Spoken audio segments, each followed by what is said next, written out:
and a very warm welcome to all of you. Here we are with the latest from the Commonwealth Games 2022 going on in Birmingham, and the big news from last night. Tejaswin Shankar created history by becoming the only man to have won a medal in high jump in the Commonwealth Games, and in fact he won a bronze. But what a huge moment for him. Tejaswin Shankar, who at one point wasn't sure that he was going to be part of the contingent. He watched the opening ceremony of the Commonwealth Games sitting at home, and then came towards, just before his event was to happen, a couple of days before that. But what a huge moment for Tejaswin Shankar, and he's dedicated this medal to not just his parents but to the country, because this has been a fight, and this is also a fight which has gone beyond the field, Sundeep, and that's why this medal is so special. Amit spoke to him, and I think we'll play that interview as well. I spoke to him in another interview, and one of the things that he's saying, that he's just so happy that he's got a bronze. You know, he really doesn't care about missing out on the gold. He's just so happy that he could get a medal, because he wasn't even sure that he was going to be there at all, participating. I think that line I really liked in Amit's interview that he sent over, that I don't have any regrets. Yeah. Normally 2.22, you want to do a 2.25, and then he took a crack, of course, at 2.28. But for somebody to say that just kind of puts you into a mindset where, you know, you probably think of the athlete that, you know, for him that medal was so much, you know, that he was just going for it, and all the stuff that you just said, or everything that he went through before would probably have rattled many athletes. You know, you can't be sitting at home, the team's already left, the Commonwealth has started, then suddenly you get your visa and all of that, and then you have to start jumping. And not only that, what if he hadn't got a medal? Then it's the same federation and the same AFI that would have said, hey, we took this decision and you said we were wrong. But he's not saying that the AFI is wrong. So that shows the maturity of an athlete. And I think it's good for a lot of sub-juniors and juniors watching it also, that, you know, this is the grit that you really need to be out there and winning a medal. Absolutely. Okay, let's also, before we go any further, listen in to that interview that our correspondent Amit Pangal has done with Tejaswin Shankar right after he won the medal. I think I was chatting with Hamish, the gold medalist, and I said, my bronze medal looks better than your gold medal. It looks like rose gold. But jokes apart, I feel like it's been a really great opportunity. I feel like just to be here, and I really want, I mean, everybody knows over the last 1.5 months, it's been a tough journey. But I mean, I really didn't think about those things, especially once I landed in Birmingham, because I knew that I had a task at hand and anybody could make excuses, and I wasn't the one to do it. And if I would have failed, I probably would have made an excuse, but I'm glad that it didn't happen. And I knew coming in, waking up this morning, yesterday, I knew that I didn't want to make any excuse, and I wanted to make sure that I make the most of this opportunity that was given to me. कहते हैं हिंदी में देर आए दुरुस्त आए, but I'm glad that finally I was able to get an opportunity, and for this to happen, I think it was just meant to be, and I'm just so happy that, you know, the way things happened, I just can't complain. You said you can't complain, but is somewhere at the back of the mind, do you also think that maybe a gold was a thing, because you went for it, you went for the last jump, so was the gold something that should have been achievable for you? Not at all. I mean, I'm happy with my bronze, because 5 days ago, had I not been here, you probably would have called me up in my house. I would have been in my lungi watching the Commonwealth Games high jump. So just to get an opportunity to come here, I think that means a lot to me. I don't want to be greedy. For me to get a bronze medal in itself is a big achievement personally, and, you know, you go step by step. I'm happy with the step I am at right now. I don't want to be greedy and just go for the gold. Yes, I tried, because that was my competitive nature at that time. I wanted to go for the gold at that time because I had that opportunity. But now that everything's done, I mean, I don't have any regrets. I'm just a happy man. He's obviously coming from that perspective, that he's just happy and lucky to have even participated and won whatever medal he could have. And that's why he's not even thinking about the gold, which was a possibility for him. Yeah. But I think right now it's just him wanting to get a medal, and he's got it. He's got a personal best of 2.29. Yeah. 2.28 was a possibility, and I think that's the reason why he went. But if you see that jump, that 2.28, it wasn't pressure, but it was also that whole satisfaction of what has happened in the past, and he was looking towards the coaches who were in the gallery out there, and just telling them, I hope this bronze is done, you know. And he was calculating, going to the judges that, you know, the other jumps and all of that.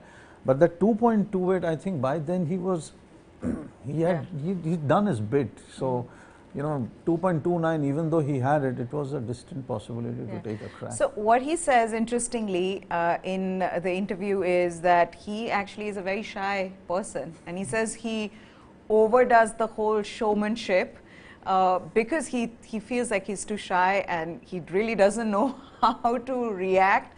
And I think that's why he said, that's what he said, that he does all of that, you know, trying to say, can you speak loud, scream louder, I can't hear you, or just, you know, sort of just getting the crowd to go with him. But okay, we'll move on, Sundeep, and let's also talk about sprinter Hima Das. She's entered the semi-finals of the women's 200 meters after she finished on top of Heat 2 of the women's event, clocking 23.42 seconds. Now, of course, she's won the heat, but she's got serious competition there. What do you think are her chances, given that I think 6 of the athletes there have better timing than her? I think, yeah, 6 of them have it, but you're looking at 3 semi-finals. So 2 each from every semi-final and 2 of the fastest losers out there. For her, it's not the start. For her, it's always been the middle running that she does. If you look at it from the moment she won that 400 in the U20, it was the middle running. Because if you see that commentary, everybody got excited once she reached the 200 stage. Then she started the strides. I think in the 200, she's a good bend runner. But my only concern is that most of these have done 21.78. Some have even done 22.10 to 22.05. Boma is a terrific runner who's already in her semi-final. And she's already a Tokyo silver medalist in the 200. So you have not only competition, as you're saying, you really have serious competition. She needs to be there stride to stride till the halfway mark. And then I think Hima's innate ability of, you know, putting those strides in front and looking at the finish line, I think that's what might clinch it. But she needs to be in the final because she really requires one. It's been a long time and she's been just on that outskirts of the 100, 200 after leaving the 400. She needs a final now, and I think this is a great opportunity to have. And for everybody else, I think we can clarify that it's not the 400-meter final that she's won, which was trending a couple of days back. But let's also talk about Lovlina Shankar, who is in the running for a finish on the podium, and not just that. People are expecting him to get the gold medal, given that he's qualified right at the top, and given that his personal best is better than all the others in the Commonwealth Games nation. I mean, among all finalists, it's the best. I mean, everybody has a 8.22, 8.25. I think somebody has a 8.828, 8.29. But the finals of whether it's the Olympics, the World Championships or the Commonwealth Games, I don't think it's about your personal best or season's best. It's about the best at that moment of time. And I think, I don't know what the rankings are. Ranking means who's going to be jumping first. That also counts a bit. If he gets into the first 3 right at the top, it will be difficult to dismantle him because he will get confident. Shri Shankar is a jumper who likes to do a 8.10, 8.15 and 8.5 right at the start. If he does at 7.9, 7.8, you know, it brings you down a little bit because you start thinking, what if the others jump? And the others would, because everybody wants that. But yeah, I mean, looking at every possibility, honestly, looking at the other jumpers and everything, I think our man should be touching the podium.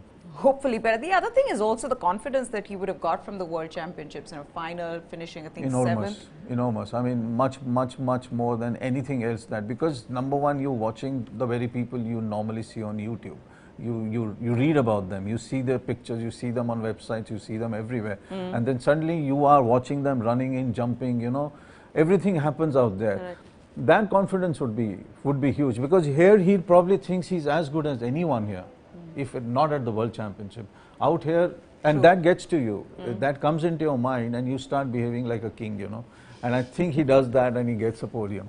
Yeah, I think it would be quite the cherry on the cake if he wins it too, because then it would be two of them. And I think they're all good friends because Murli, his father, was cheering Tejaswin Shankar on the sidelines at the event. So they're great friends, and Sri Shankar himself. There's of course trio. Tejaswin Shankar is also a very good friend of Neeraj Chopra, but I guess they're all champions like each other, I guess. There was a question, you know, once we had asked Sri Shankar's father that, you know, what's the way that he can be a top 6 consistently over 4 years, and he very clearly said American University. Now the question is whether he's going or not, we don't know at this moment of time. But if he does it, 8.36 is something that he can really take to 8.7, and believe me, 8.6, 8.7, the boy will be on the podium in Tokyo, he's going to be on the podium at the next World Championship, everywhere. But for that, I honestly don't know whether those structures are available in India for him to do that. If he gets a gold here, maybe his father would be tempted to send him off to a university. He can call Tejaswin Shankar. He has a, yeah, he's got the cancers. He would tell him exactly what to do, given he's a collegiate champion and also an accountant working in Deloitte in the US in Kansas City, for anyone who's interested in trivia about Tejaswin Shankar. But let's move on then to, let's start with women's 100 meters. And Elaine Thomas, I mean, you knew even before the event began who the winner was going to be. Anything else would have been a surprise, but boy did she wow us, despite the fact that we knew it. She again it's she's lost the world championship. Yeah. She's lost a little bit of, you know, that aura that she had because she's Tokyo champion and all of that. Rio. Rio. Yeah. And also I think I did believe that the final would probably go Neeta's way, because not because of anything else. Number one, she was very confident and she was coming into this being part of the England team. She was also coming into it also having run below 11, and it was a little bit disappointing to see somebody who's done below 11 do 11:07. It kind of seems like a very Indian scenario, you know, you do your best and then when you go to the final you kind of just clamp down a little bit. But yeah, I mean, Elaine has done it, and I think in a way, I think that's what you were saying also, that maybe this is part of that retirement plan, and you know, unless she goes and does something at the Diamond League on 7th and 8th of September, which is the final one. So I don't know if I mean, I think you will see her at the World Championships, but whether she'll be at the top of her powers or not is a very different thing. Yeah, I mean, the fact that the others pulled out and, you know, we knew that she was going to get it, but it's also been in what we saw in the World Championship as well. The others have sort of taken over, but this is the last of her that we're seeing. And the people who have taken over have been there for long, so it's not like some youngster has come in actually, you know. So in that way, I think you still might feel, Elaine might think, let me continue for a year, let me see how far I can go. Because you still have Dina Asher-Smith, who's not here, or who didn't run the 100 because of a hamstring thing. So I think she will probably check herself out at the Diamond Leagues and then probably take a call out there. Okay, let's move on to the men's 100 meters then. Kenya, who would have thought? But here is a story of redemption of a man who couldn't make it to the finals of the 100 meters at the World Championship in Eugene because of visa issues. That happens to not just Indian athletes, but athletes from Africa, from Kenya. But this is huge for the nation, for them. He's the fastest African. Yeah, they'll be pinching themselves. I mean, you have a 100-meter champion who's going to go up against the 3,000 steeplechase. You know, I mean, they're going to be asking him. I mean, like, you know, what happened? I mean, what did we do wrong, or what did the nation do wrong?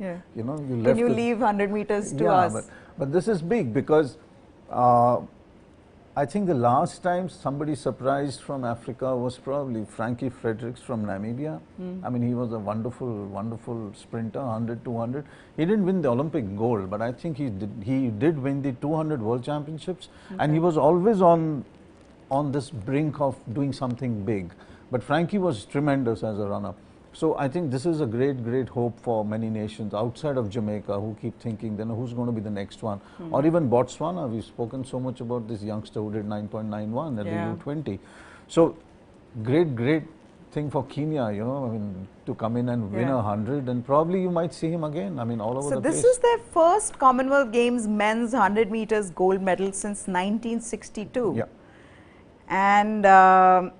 And like I said, this is, I mean, he would feel really happy given that he could make it to the finals, because, you know. After the World Championship. Yeah, after the World Championship, this is huge. But the big story is that there is a South Asian who's there in 100 meters. That's right, a Sri Lankan who won the bronze, Sundeep. That is huge for all of us. I mean, 100 meter being the marquee event at any athletics championship, Commonwealth Games, two events that everybody wants to watch, 100 meters in women and men, and 200 meters possibly. And of course javelin for us, but this 100 meters for a Sri Lankan to win a bronze, how huge is this? And he's apparently gone sub 10 as well. Yeah, he's the first to go sub 10. Yeah. I mean, Sri Lankan women have a tremendous history in 100 meter running, tremendous, 100, 200, they are great sprinters they have. This is the first. You always felt in the last decade or so that India might bring up somebody who might do a 10 below. But it's not happening. I mean, our 10.26 is probably the highest, or 10.27 is what the national record is. But this is great for Sri Lanka, also coming at a time when they really need some news of this kind, you know, something that's going to be really great for the nation. Absolutely. But this will also be a massive catalyst for Sri Lankan sprinting, as far as I think, because a lot of kids will take to it. You don't just go into a Commonwealth or Asian Games and just climb the podium for nothing. There is something behind this, and there must be a good good coaching system that's happened, you'll see a lot of juniors come through. But I really need to say this, which I said earlier also, even in the U20 100 final, you had 3 Asians. You had a person from Thailand who's 16 years old running U20. You had a Japanese, and you had a Malaysian. So the Asians are pushing not only here, but they are also pushing where it matters, which is U20. Okay, then let's move on to boxing. Good news coming for boxing, but there's also an upset. Lovlina Borgohain, Olympic bronze medalist, getting out in her bout, and what was surprising, Sundeep, and so she lost to Rosie Eccles of Wales, and we were watching that bout. Is that first round, and given that she had the pedigree, she's got the experience, far more experience than Rosie Eccles, but just the first 2 rounds, very different. And I think the turning point really was when she was warned, and you know, 1 point was deducted, and from there on you saw completely different Lovlina Borgohain. You also didn't see, I mean, towards the end she was done. She was completely sapped of her energy. What was going on with her? She was sluggish even in the first round, which she won, incidentally, 4-1. But by the time the second round started, the opponent knew that the only way past the longer reach of Lovlina was to go in close and put in a right hook or a left jab or something, you know, and she was using combinations, which is what rattled Lovlina. And she was shorter. She had a lesser reach. But the speed was with her. That is what I'm saying.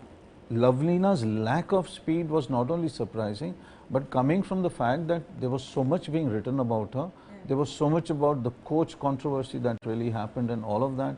I think there was a different kind of a pressure on her, which was telling. I mean, it was there in the second round when she realized that the opponent was faster, not better, but faster. She went into clinches. That is when those points were deducted. So I think she was leading 3-1 in the second round when the points got deducted, and they became 1-1.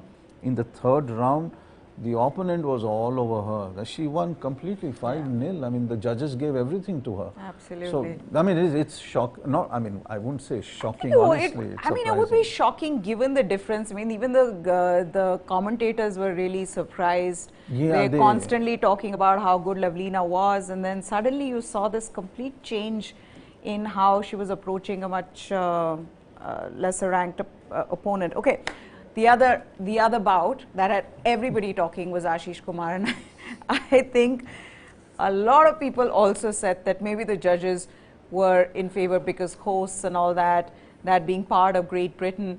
But having said that, how good was that bout? Tremendous. Just the heart that Ashish showed.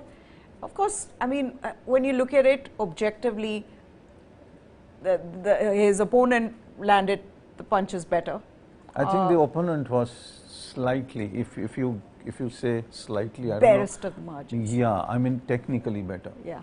I mean, you would see that he was coming in towards Ashish, knowing fully well that, you know, one left hook or a right jab from Ashish would have finished the bout there. When I say finish, not a knockout, but he would have got an extra couple of points, which would have been the clincher in this particular.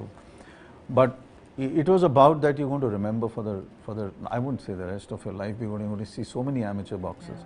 But this is going to remain, because this is one bout that was traded right up till the last second. I mean, punch to punch, jab to jab, hook to hook, it just went on. I mean, not only beautiful to watch, but technically for a lot of people out there who like boxing, who understand boxing, and for a lot of young boxers, watch this bout. This is probably the best you can see. Santiago Nieva, who's their high performance coach, he'd spoken about this, and we're running out of time, Sundeep, but he spoke about him and he said, you know, he's too much of a fighter, which can sometimes go against you, because that's probably something we saw in that bout. But should we move on, or do you have a point to make? Should we move on to Amit Pangal? He is one, and again, the disappointment of Tokyo. He was, you know, number one going into Tokyo. This is huge for him, and he knows it. He comes across as a more assured boxer, and we saw that today. Completely dominating performance by him. He's got Patrick against him. He's a very good technical boxer. But I think Amit, what's going for him right now is he's understood the length of the boxer. He understands when to bob and weave, when to come in, when to use that left, which is very strong for him. And I think as he gets into his semi-final and hopefully a final round, I think the coaches are going to play a bigger role for him, because they are the ones who are going to tell him that go all out. You know, the less of a boxer, more of a boxer debate. Here is a guy who probably can conserve, who can come in and understand what the opponent actually is all about. A lot of boxers are riding on exuberance sometimes, you know, it's true. It's the flow of the audience that gets to them, like weightlifting. But I think whatever we have seen him in the last three, I think he's a guy who can easily go to the final, and he's a guy who would probably be thirsting for gold. I think that's going to drive him literally up to that. Even today, what you're talking is so true, because you saw him conserving energy in every round. He was defensive. It's only in the last minute that he went. Yeah, absolutely. Okay, so there we have it. I'm going to wrap this show up with a wonderful story that Sundeep told me about, and I have to bring this to you. And if you don't know it, please go Google it and you'll find it. A story of a mother and a daughter. The daughter won a 10,000 meters race at the Commonwealth Games, same place where the mother had won it, how many years? 36 years ago. That's right. The story of Eilish McColgan from Scotland. She won the women's 10,000 meter, and her victory came 36 years after her mother Liz, who won gold in the same race at the Edinburgh 86 and 1990 Auckland events. And it was a beautiful moment. And very often, you know, we see sport being about national rivalry, especially on a stage like the Commonwealth Games, where I think everybody would agree that last night that moment got the maximum number of cheers, Sundeep. Quickly, right? Absolutely. I mean, tremendous. I mean, she's never done above 6 in finishing. To win a gold and against somebody when you're on the finishing line against Kenyan runners and all, I think that was tremendous. And then that picture which I really liked was the hug from the mother to the daughter. Tremendous. I mean, this is what sport is. Absolutely. And I think that's a perfect note to end this on. News9 Sports is what you need to subscribe to if you want to get the latest from the world of sports. That's it from Sundeep and me. Goodbye. Thanks for watching.